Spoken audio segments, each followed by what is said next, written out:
50 animals just became 5,000. Not over centuries, not with some billion-dollar program. In about 6 years, in the middle of the Australian outback, no genetic engineering, no cloning, no labs.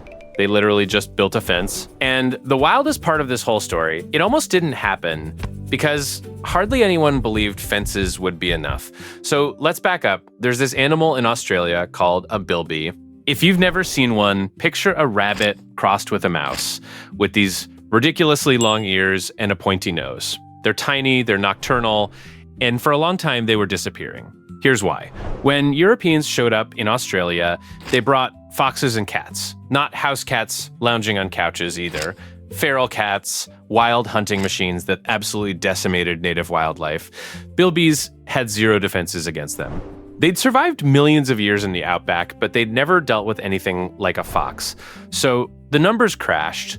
Bilbies vanished for most of the country.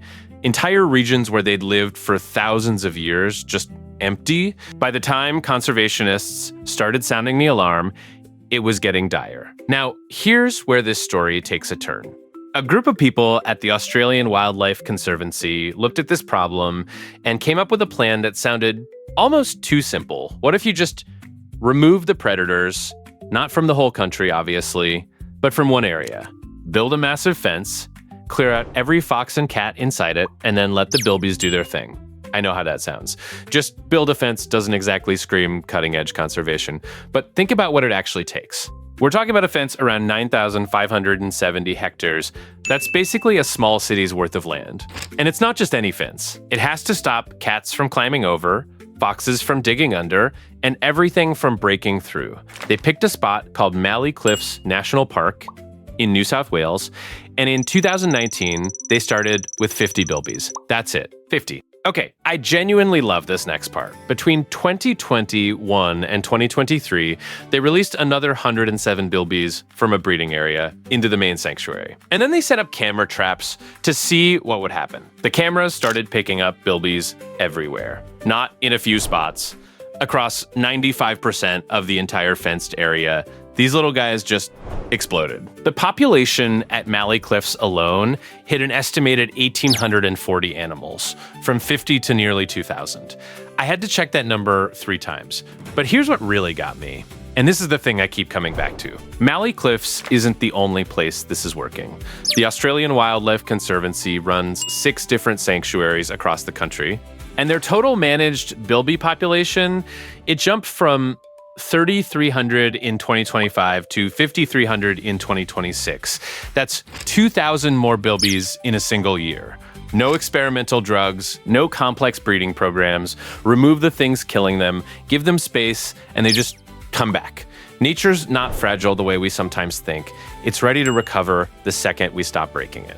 And this brings up something I find genuinely fascinating. Conservationists argued for years about whether fenced sanctuaries were a real solution or just an expensive Band-Aid. Critics said you can't fence off the whole continent, you're just building a zoo with extra steps.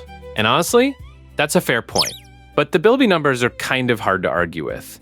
The fences aren't meant to protect every square mile of Australia. They're meant to build populations big enough that bilbies can eventually survive outside the fences too.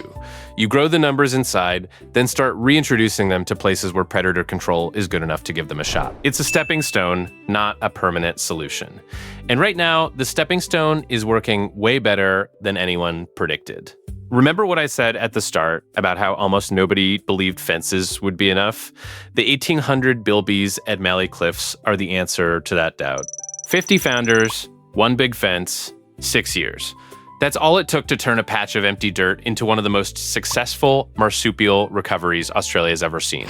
And the Conservancy is already planning. New sanctuaries, more fences, more releases. If 50 bilbies can become nearly 2,000 in one park, imagine what happens when there are 20 parks. The animal that was vanishing from Australia is now breeding faster than anyone can count them. But you won't hear about that on the evening news. There's another one on your screen right now. The world is better than you think.